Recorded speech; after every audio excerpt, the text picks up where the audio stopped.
हरिः ॐ आनन्दम् प्रशान्ते जीवन दर्शनम् नमो नारायण नारायणम्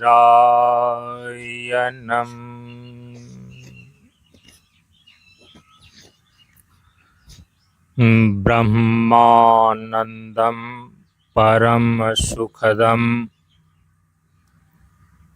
केवलं ज्ञानमूर्तिं द्वन्द्वातीतं गगनसदृशं तत्त्वमस्यादिलक्ष्यम् एकं नित्यं विमलमचलं सर्वधी साक्षीभूतं भावातीतं त्रिगुणरहितं सद्गुरुं तं नमामि सद्गुरुं तं नमामि।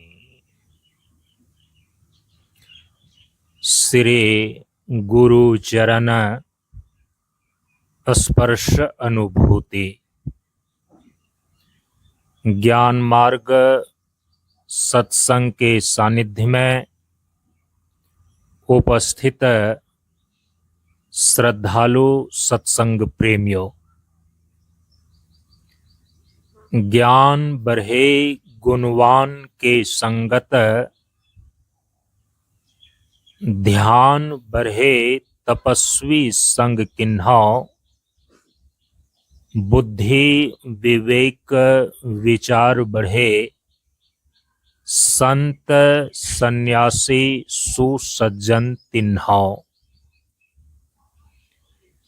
इसलिए ज्ञानी वेद है ज्ञान से व्याधा वेद है तीर सद्गुरु वेद है शब्द से भींगे सकल शरीर। प्रेमियों, विचार के माध्यम से हम सभी लोगों ने देखा कि सनातन हिंदू धर्म का जो प्रामाणिक ग्रंथ है वह वेद है और इसी वेद का जो अंतिम भाग है वह उपनिषद है। वेद के बारे में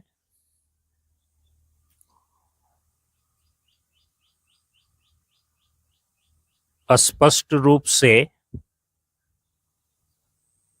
कुछ महत्वपूर्ण बातें अपने ध्यान में रखनी चाहिए।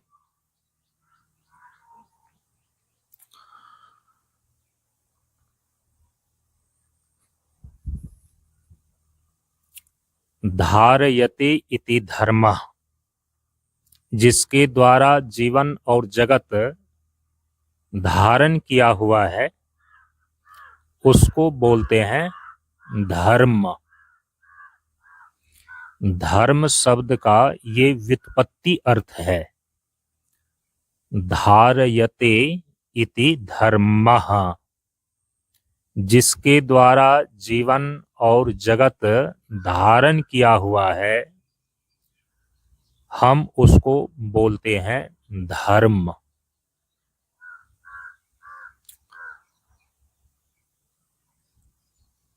वैशेषिक दर्शन में धर्म की परिभाषा दी गई है,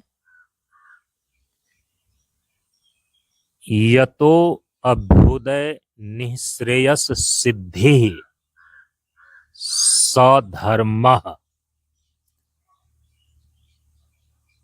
इसका अर्थ होता है जिसके द्वारा जीवन में अभ्युदय और निःश्रेयस की सिद्धि होती है उसको धर्म बोलते हैं।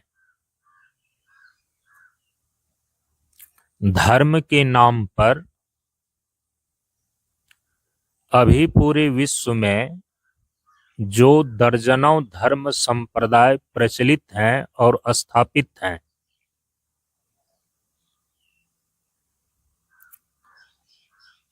सभी प्रकार के धर्म संप्रदायों का उनका एक प्रामाणिक ग्रंथ है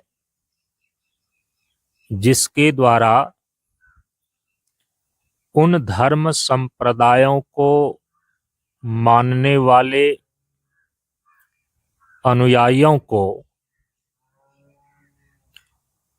जीवन के व्यवहार और दर्शन का शिक्षा देते हैं, मार्गदर्शन करते हैं। आपने सुना धर्म के इतिहास में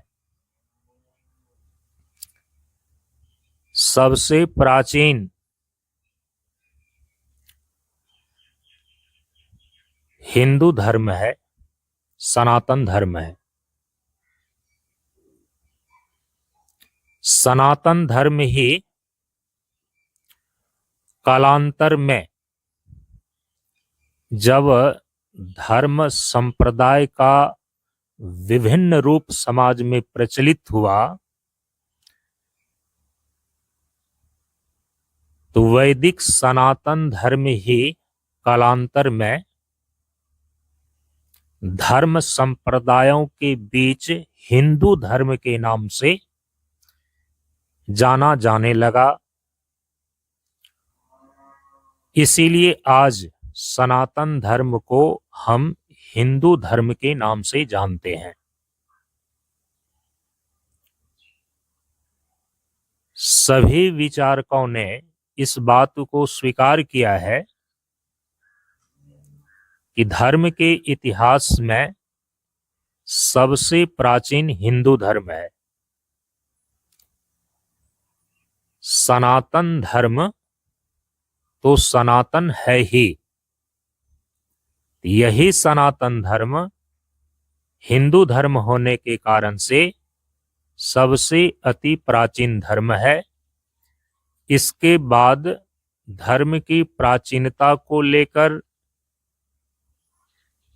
यहूदी धर्म प्राचीन है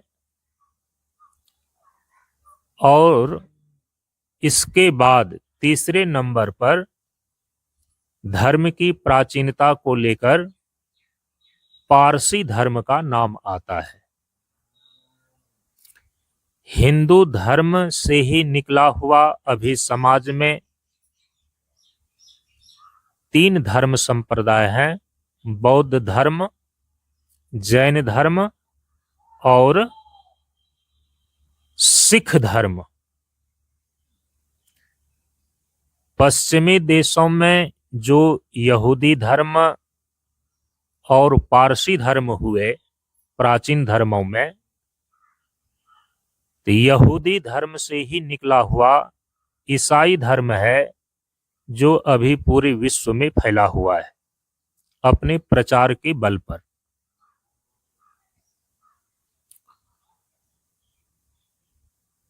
धर्मों में, धर्म संप्रदायों में जो इस्लाम धर्म है, किसी की मान्यता है कि ये यहूदी धर्म से ही निकला हुआ एक कट्टरवादी इस्लाम धर्म है, और किसी की मान्यता है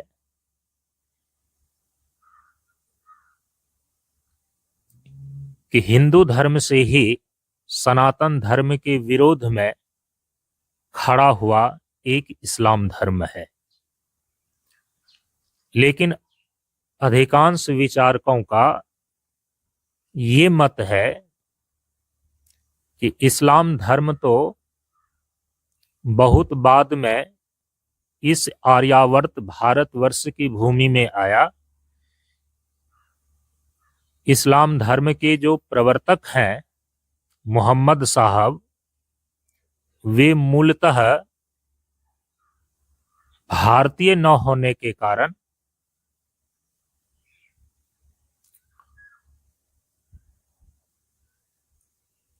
तो इस्लाम धर्म पूरी तरीके से संभवतः पश्चिमी देशों में जो धर्म स्थापित हैं, यहूदी इत्यादि धर्मों से ही निकला हुआ इस्लाम धर्म है, ऐसा मानना चाहिए। स्वामी विवेकानंद ने अमेरिका के शिकागो महासभा में जब हिंदू धर्म पर अपना भाषण दिया तो उसमें उन्होंने यह कहा कि सभी धर्मों की जननी हिंदू धर्म ही है, और उन्होंने शास्त्र एवं धर्म के इतिहास द्वारा भी प्रमाणित किया। तो सर्वधर्म जननी के रूप में यह हिंदू सनातन धर्म प्रतिष्ठित है। तो सभी प्रकार के धर्मावलंबियों के लिए,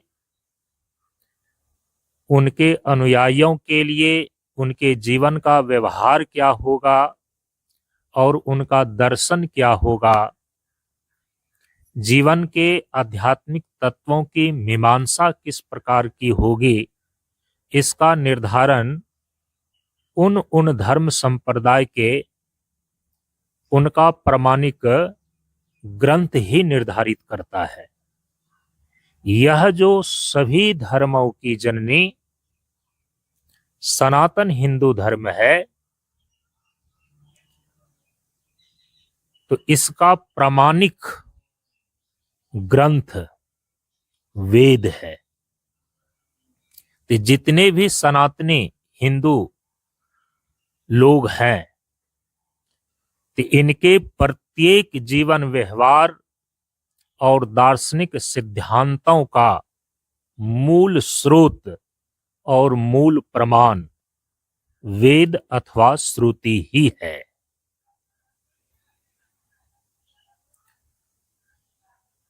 तो एक दिन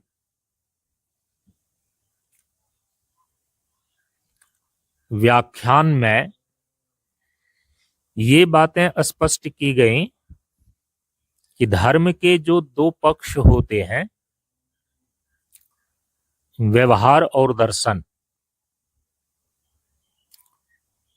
प्रत्येक धर्म संप्रदाय के उनके प्रामाणिक ग्रंथों द्वारा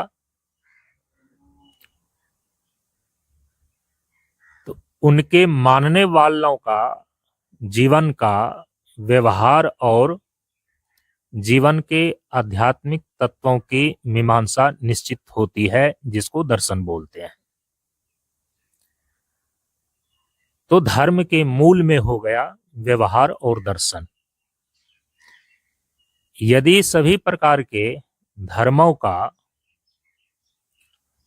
मूल आधार, सभी प्रकार के धर्मों की जननी सनातन हिंदू धर्म है, तो जीवन में जितने भी व्यवहार और दर्शन हैं, तो सभी का आधार, मूल आधार वेद ही सिद्ध हुआ।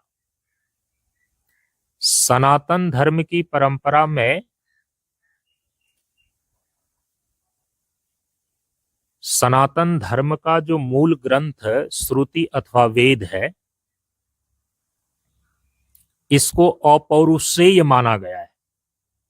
अपौरुषेय का अर्थ होता है किसी पुरुष विशेष के द्वारा जिसकी रचना नहीं की गई है, हम उसको बोलते हैं अपौरुषेय।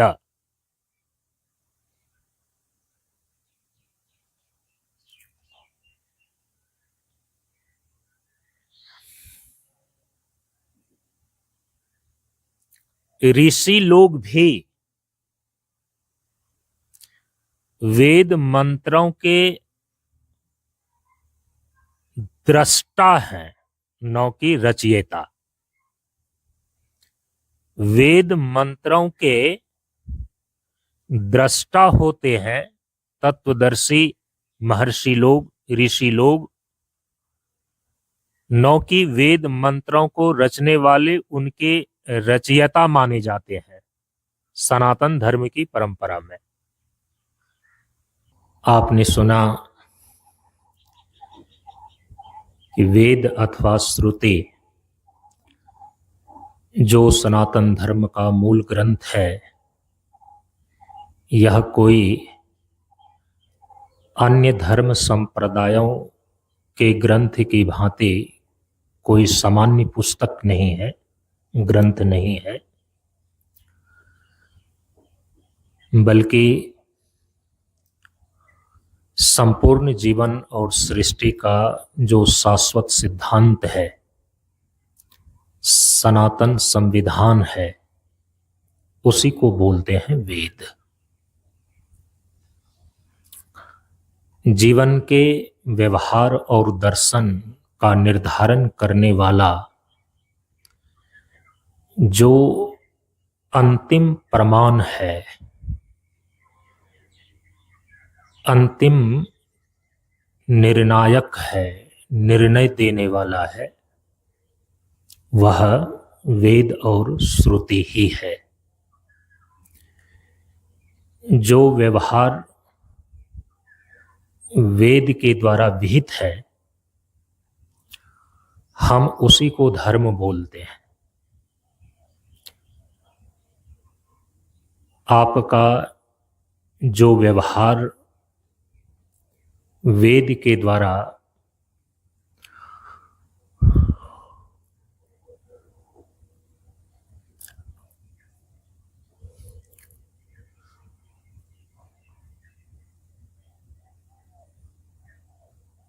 विहित नहीं है,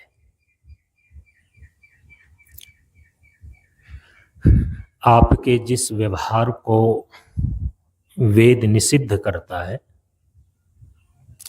उसी को अधर्म बोलते हैं, पाप कर्म बोलते हैं।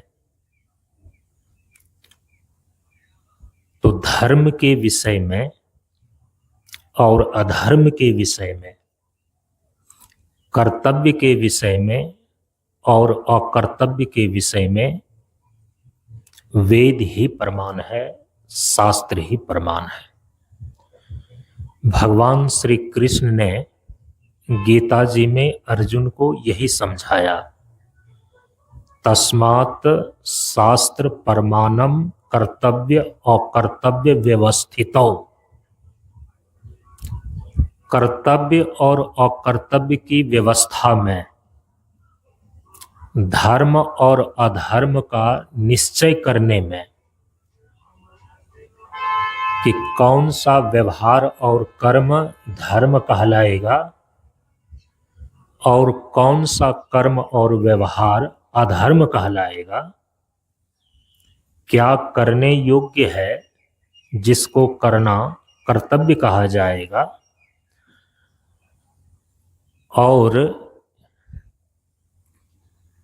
क्या नहीं करना चाहिए, अकर्तव्य क्या है, इसके निर्णय में भगवान कह रहे हैं कि शास्त्र ही प्रमाण है। तस्मात् शास्त्र प्रमाणम कर्तव्य अकर्तव्य व्यवस्थितो। और यहां पर शास्त्र का अभिप्राय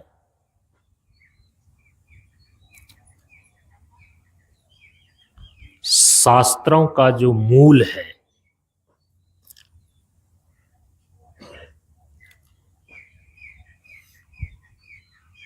सभी शास्त्रों का जो मूल आधार है वेद और श्रुति, इसी वेद और श्रुति की ओर भगवान श्री कृष्ण का संकेत है। कि तस्मात् शास्त्र प्रमाणम कर्तव्य अकर्तव्य व्यवस्थितौ। तो धर्म और अधर्म के विषय में, कर्तव्य और अकर्तव्य के विषय में किसी व्यक्ति की व्यक्तिगत बुद्धि प्रमाण नहीं है, क्योंकि व्यक्ति की जो बुद्धि है वो किसी चीज का निश्चय तो करती है, निर्णय तो करती है, लेकिन बुद्धि की एक सीमा है। कई बार आपने देखा है कि आपकी बुद्धि किसी विषय में जो निर्णय लेती है वह निर्णय कालांतर में और बाद में जाकर के गलत सिद्ध हो जाता है, और ईमानदार व्यक्ति इस चीज को स्वीकार करता है कि मैंने उस समय गलत निर्णय लिया था, मेरी बुद्धि ने गलत निर्णय किया। तो किसी भी व्यक्ति की जो व्यक्तिगत बुद्धि है यह अंतिम निर्णायक नहीं मानी जाती, क्योंकि कोई व्यक्ति सर्वज्ञ नहीं है। बुद्धि की एक सीमा है। तो जो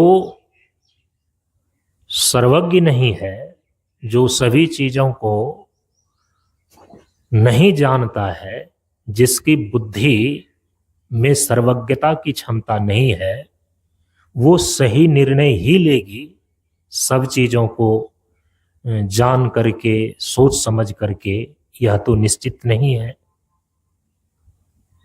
जहां तक बुद्धि जानती है, जहां तक बुद्धि देख पाती है, तो वहां तक तो ये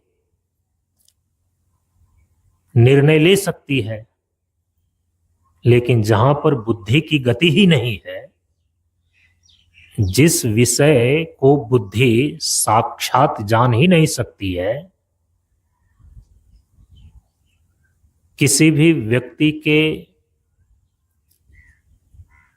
पूर्व कर्म को, पीछे किए गए कर्म को यदि किसी व्यक्ति की बुद्धि नहीं देख सकती है, नहीं जान सकती है, तो जो सामने दिखाई दे रही है, प्रत्यक्ष में दिखाई दे रही है, उसको देख करके, जान करके बुद्धि जो भी निर्णय लेगी वो अधूरी होगी, पूर्ण नहीं होगी। इसीलिए व्यक्ति का जो व्यक्तिगत बुद्धि है और इस बुद्धि के द्वारा जो लिया गया निर्णय है, ये अंतिम निर्णय नहीं मानी जाती। आपकी बुद्धि अंतिम निर्णायक नहीं होती। इसीलिए जो समझदार व्यक्ति होते हैं वो कह देते हैं कि मैं जैसा समझ रहा हूं, मेरी बुद्धि जहां तक देख पा रही है, उसके अनुसार से मेरा ये निश्चय है, मैं ये निर्णय ले रहा हूं या ये निर्णय लिया हूं। जो मूर्ख होते हैं, जिनको इन सारी चीजों का परिज्ञान नहीं होता, वे अपने अहंकार में कहते हैं कि मैंने जो कहा है यही अंतिम सत्य है, मेरी बुद्धि ने जो निश्चय और निर्णय किया है यही अंतिम निर्णय है। ये मूर्खतापूर्ण घोषणा है। भगवान कहते हैं कि तुम्हारी बुद्धि अंतिम निर्णायक नहीं है, और खास करके किस विषय में? धर्म और अधर्म के विषय में।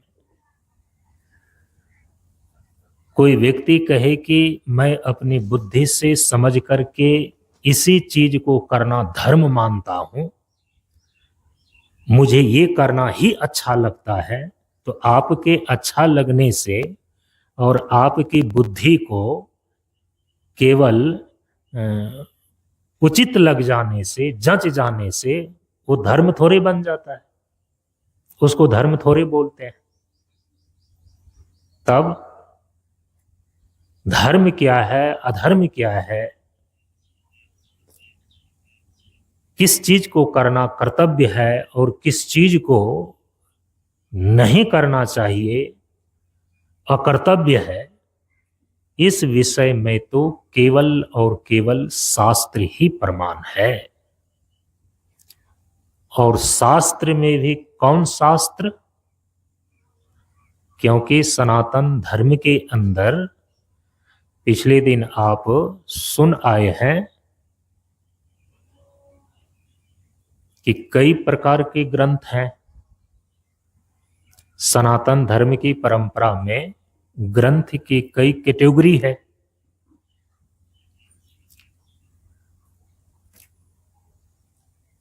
जिसमें श्रुति है, स्मृति है, पुराण है, इतिहास है, दर्शन है, आगम ग्रंथ हैं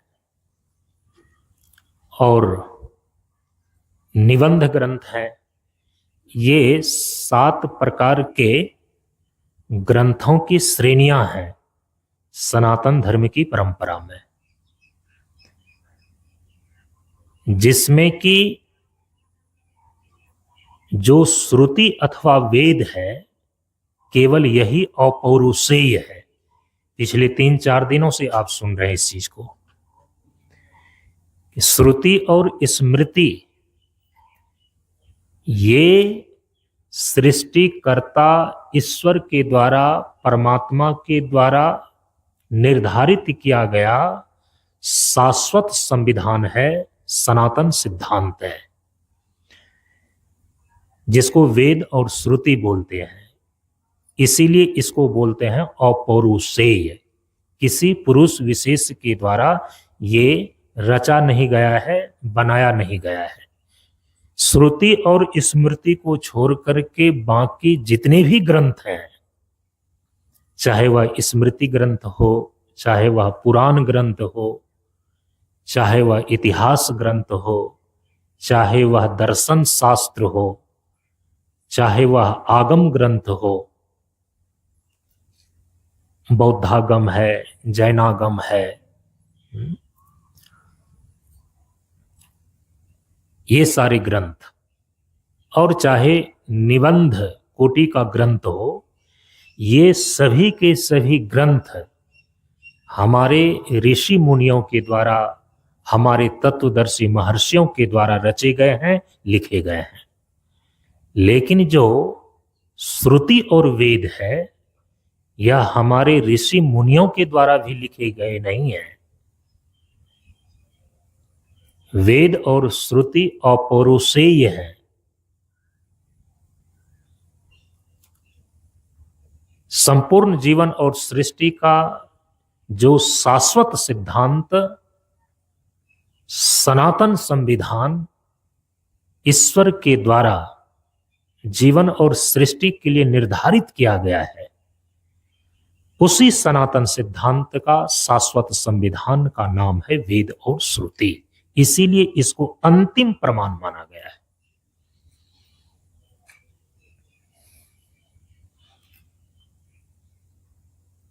कई प्रकार की विचारधाराएं समाज में चलती हैं। अब उन सभी प्रकार की विचारधाराओं में कौन विचारधारा सही है, कौन विचारधारा गलत है, इसका निर्णय किसके द्वारा होगा?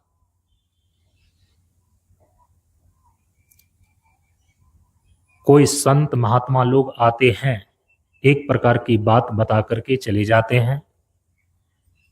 फिर दूसरे प्रकार के संत महात्मा लोग आते हैं, वो दूसरी प्रकार की बात बता करके चले जाते हैं। और कई बार उन दोनों की बातों में इतना भेद होता है, इतनी विपरीतता होती है कि एक की बातों से दूसरी की बातें बिल्कुल उल्टी होती है। तो फिर उस स्थिति में जो श्रोता है, जो समाज है, जो साधक है, वो किनकी बातों को सही माने? क्योंकि दोनों बातें तो कहने वाले संत महात्मा लोग ही हैं। अच्छा, जब ग्रंथों को देखते हैं, शास्त्रों को देखते हैं, यदि ठीक ढंग से आप आचार्यों के द्वारा शास्त्र को न देखें, न पढ़ें, तो वहां विरोधाभास दिखाई देता है। एक शास्त्र में कुछ और लिखा गया है, दूसरे शास्त्र में उसी विषय में कुछ और लिखा गया है। तो उस स्थिति में कि जहां की शास्त्र में ही एक ही विषय को लेकर के विपरीत बातें कही गई है, विरोधी बातें कही गई है, तो उसमें से सही हम किसको माने?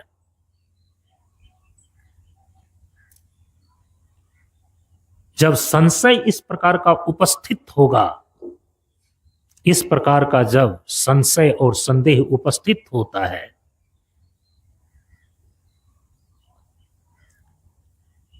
तो इस संशय को दूर करने वाला कौन होगा? तो भगवान कहते हैं तस्मात् शास्त्र प्रमाणम। चाहे शास्त्रों में लिखे गए चीजों को लेकर के विरोधाभास हो, विरोध प्रतीत हो रहा हो, उस स्थिति में या कोई संत महात्माओं के द्वारा जो बातें कही जा रही है और एक दूसरे की बातें एक दूसरे के विरोध में प्रतीत हो रही हो, तो उस स्थिति में किनकी बातें सही है, इसका निर्णय करने वाला मापदंड कौन होगा, निर्णायक कौन होगा? तो सनातन धर्म इस चीज को निश्चित करता है। कहा कि उस स्थिति में जहां संदेह उत्पन्न हो रहा है, जहां विरोध हो रहा है, जहां पर शास्त्र, एक शास्त्र दूसरे शास्त्र की बातों का विरोध हो रहा है, जहां एक संत महात्मा की बातों का दूसरे संत महात्मा की उसी विषय में कहे हुए बातों का विरोध उपस्थित हो रहा है, उस स्थिति में किसकी बातें सही मानी जाए कि कौन सही कह रहा है? तो सनातन धर्म कहता है कि तस्मात् शास्त्र प्रमाणम, और यहां शास्त्र का मतलब है वेद और श्रुति। इस स्थिति में अंतिम निर्णायक केवल और केवल वेद प्रमाण ही होगा।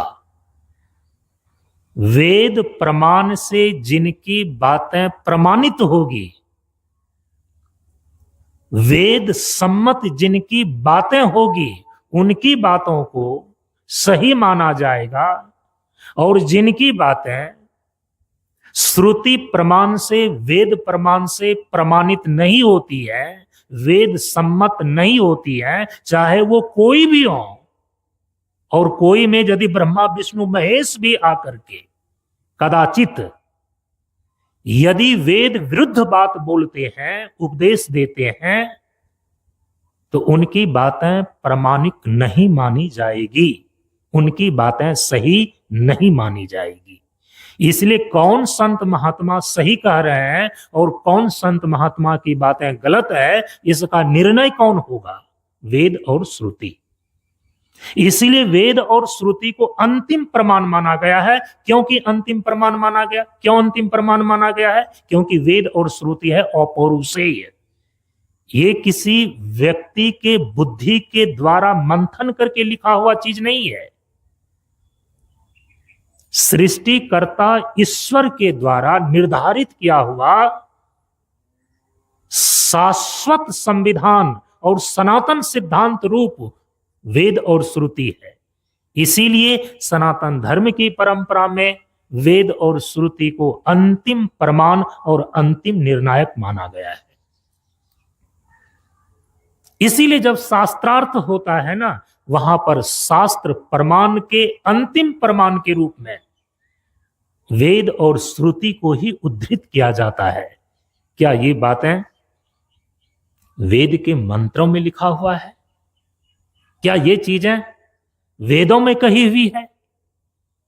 यदि वेद सम्मत है तो ठीक है और सही है, स्वीकार्य है, और यदि वेद सम्मत बातें नहीं है तो चाहे भेष बना करके कितना ही वह तपस्वी, ज्ञानी और संत महात्मा के रूप में उपदेश करने वाला क्यों ना हो, उनकी बातें वेद से सम्मत न होने के कारण से वो अंतिम रूप से सही नहीं मानी जाएगी। कहा जाएगा कि अलग संदर्भ में, अलग दृष्टिकोण से, किसी एक परिप्रेक्ष्य में उनके विचार कहे गए हैं, लेकिन सर्वरूप से वे बातें वेद सम्मत न होने के कारण से स्वीकार्य नहीं है। इसलिए संत महात्माओं की बातें वो अंतिम प्रमाण नहीं है। संत महात्माओं के वचन और उपदेश तभी तक वो सही हैं, तभी तक वो प्रामाणिक हैं जब तक वेद और श्रुति सम्मत है। वेद और श्रुति का विरोध हो जाने पर, यहां तक कि हमारे सनातन धर्म के आचार्यों के द्वारा ये कसौटी बनाई गई है कि सनातन धर्म के ग्रंथों में ही, अब मूल में तो श्रुति और वेद हैं, उसके बाद स्मृति ग्रंथ हैं, उसके बाद पुराण ग्रंथ हैं, उसके बाद इतिहास ग्रंथ हैं, उसके बाद दर्शन शास्त्र हैं, उसके बाद आगम ग्रंथ हैं, और सबसे अंतिम में निबंध ग्रंथ हैं। यहां तक कि स्मृति ग्रंथ जो हैं, जैसे मनुस्मृति है, याज्ञवल्क्य स्मृति है, पराशर स्मृति है, सनातन धर्म की परंपरा के ही ये ग्रंथ हैं। दूसरे कोटि के ग्रंथ ये स्मृति ग्रंथ, कदाचित यदि स्मृति में कही हुई बातों का श्रुति और वेद से विरोध हो रहा है, तो उस समय हम स्मृति ग्रंथ में जो बातें कही गई है, हम उसको प्रमाण माने, उसको सही माने, या श्रुति और वेद में जो बातें कही गई है हम उसको सही माने, तो वहां पर बिल्कुल यह स्पष्ट रूप से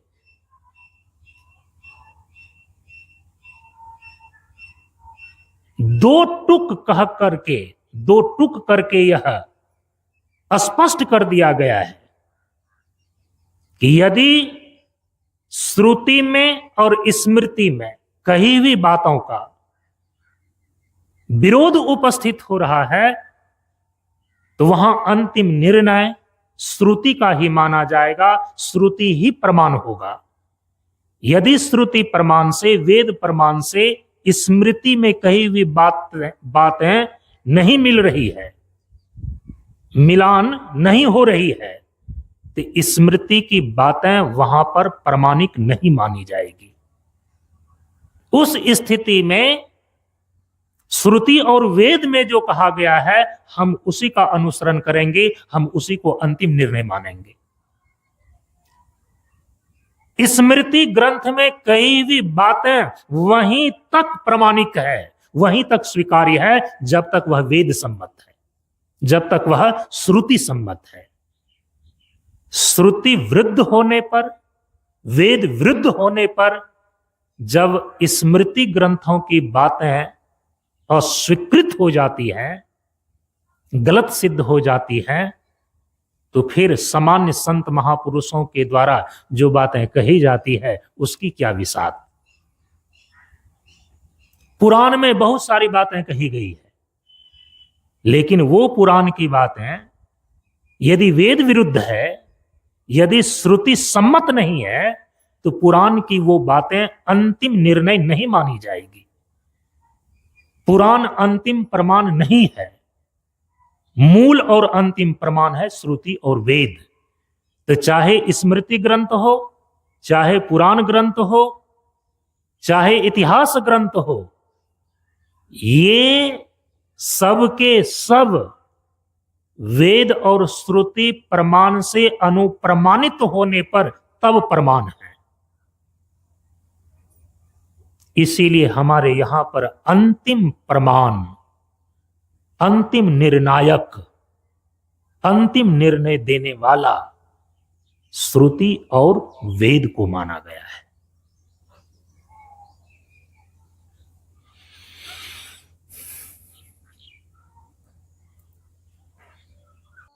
वेद का लक्ष्य है तत्व ज्ञान, वेद की अंतिम निष्पत्ति है ब्रह्म ज्ञान, वेद की अंतिम निष्पत्ति जीवन के परम पुरुषार्थ मोक्ष को सिद्ध करने में है, और वो मोक्ष की प्राप्ति होती है ब्रह्म ज्ञान से, आत्मज्ञान से, ईश्वर साक्षात्कार से, परमात्मा की प्राप्ति से। और ये सारी बातें इसीलिए वेद के अंतिम भाग उपनिषद में निरूपित किया गया है।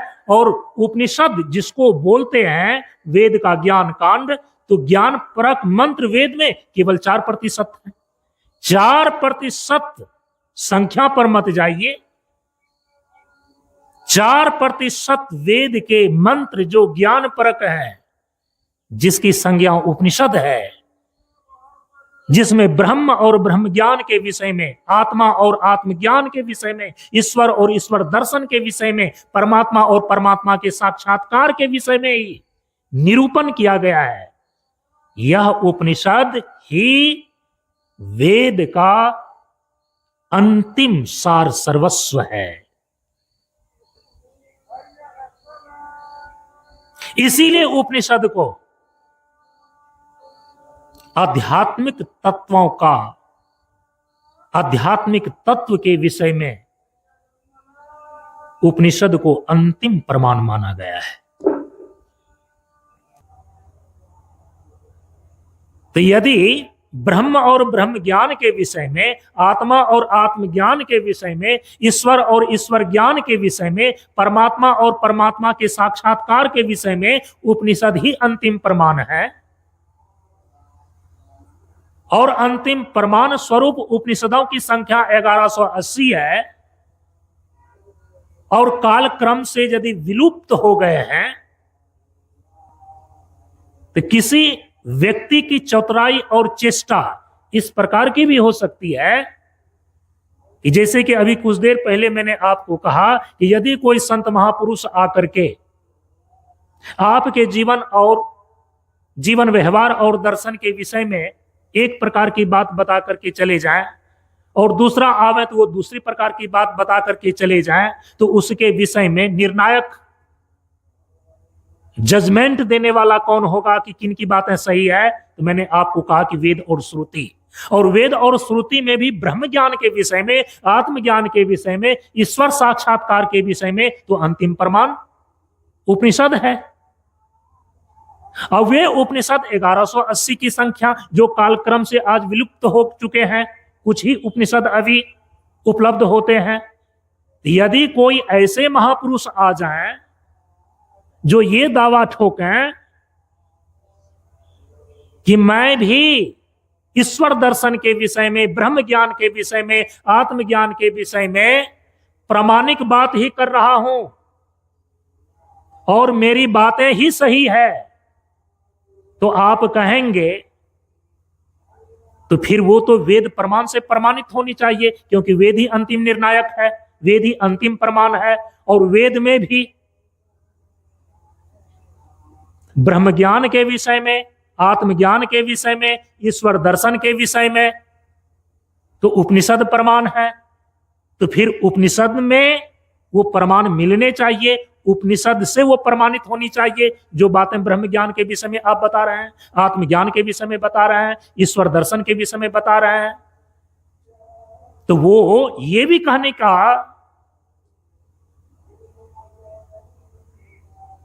दाव लगा सकते हैं, अपनी चौतराई से ये भी बात वो कह सकते हैं कि मैं ही उपनिषद के प्रमाण से प्रमाणित बातें ही कह रहा हूं, लेकिन उस उपनिषद से कह रहा हूं अपनी दिव्य दृष्टि के द्वारा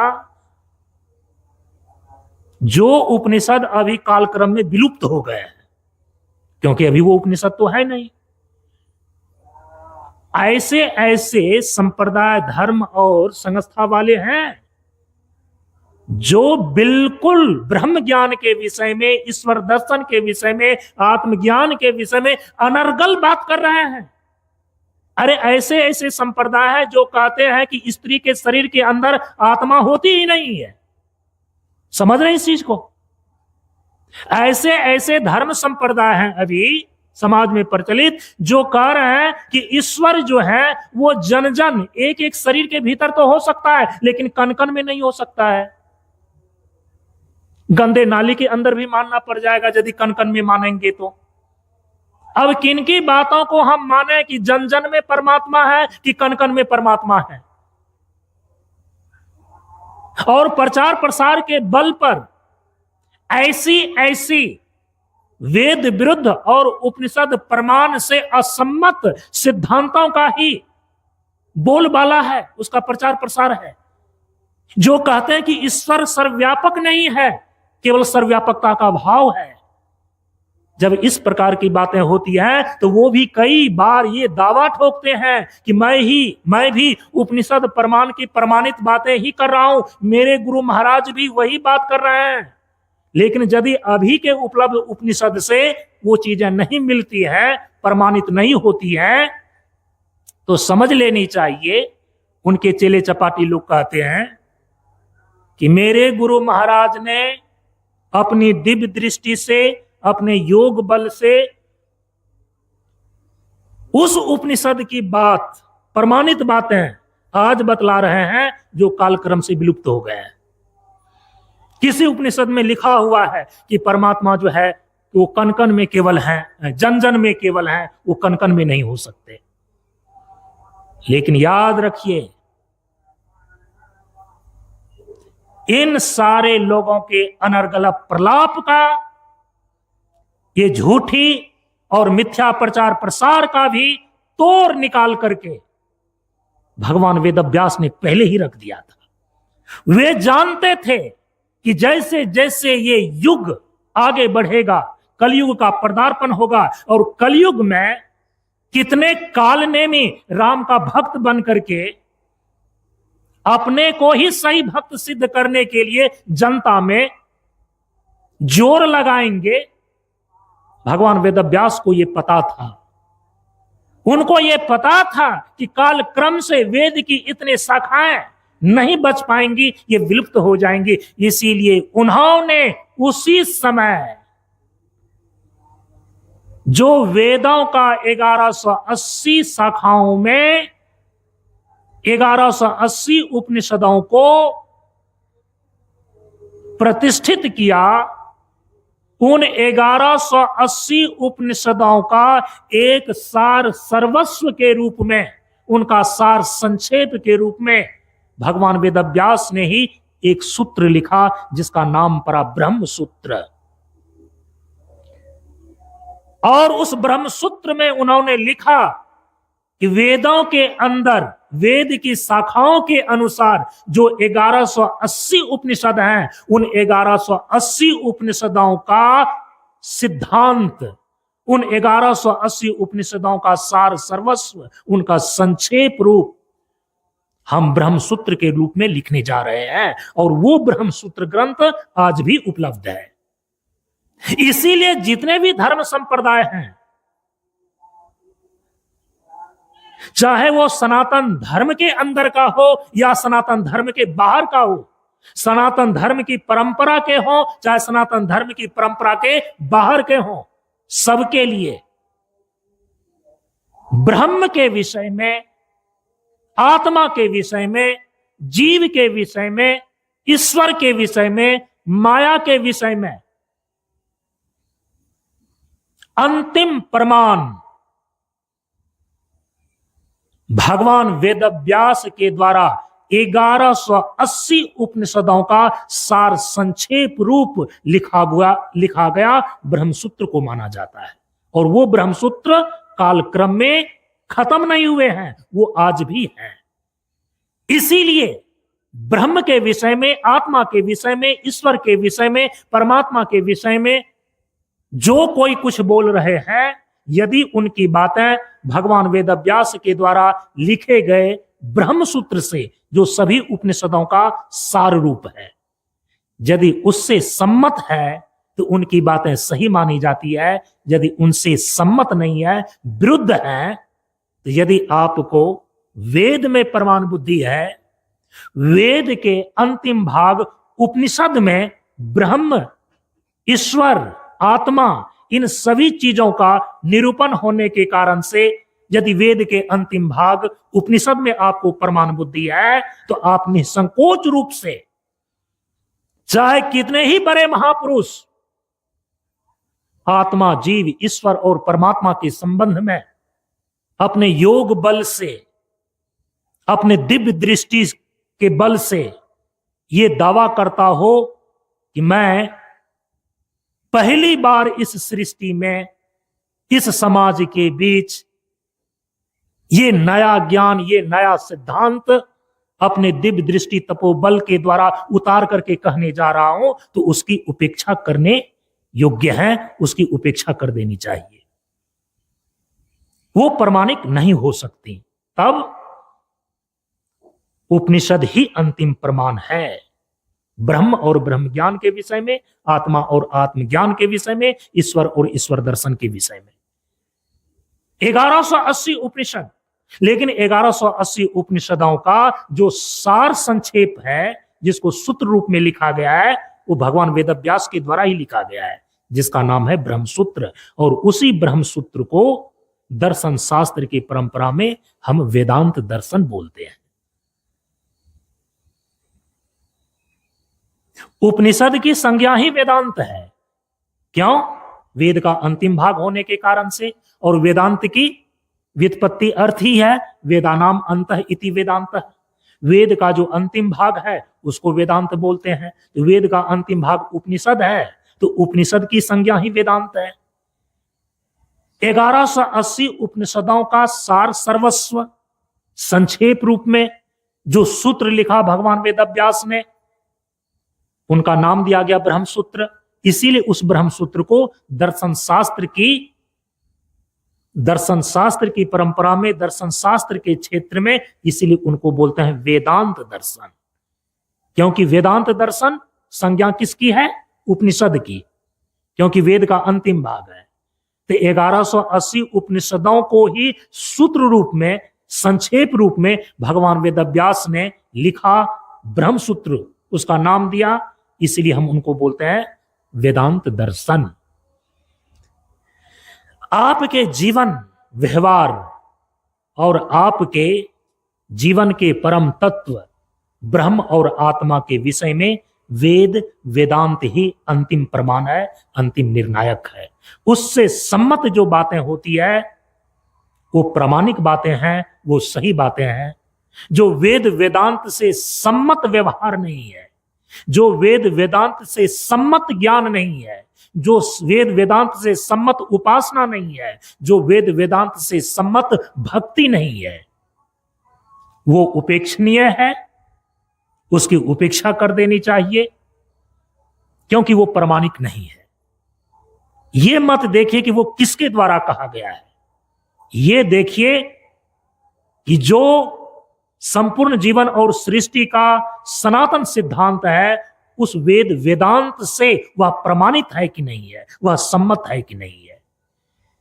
यदि इस प्रकार की निष्ठा आपके अंदर बन जाती है, आप बहुत प्रकार के दिशाहीनताओं से बच जाएंगे, बहुत प्रकार के उलझनों से बच जाएंगे।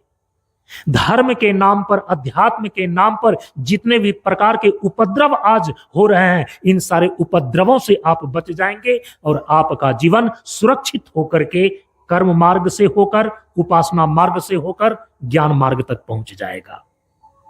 आज अपनी वाणी को यहीं पर विराम देते हैं। परम पूज्य गुरुदेव के श्री चरणों में नमन करते हुए आप सबों को एक साथ नमो नारायण। ओम पूर्णमदः पूर्णमिदं पूर्णात् पूर्णमुदच्यते पूर्णस्य पूर्णमादाय पूर्णमेवावशिष्यते। ओम शांति शांति शांति। हरि ओम श्री गुरुभ्यो नमः। हरि ओम।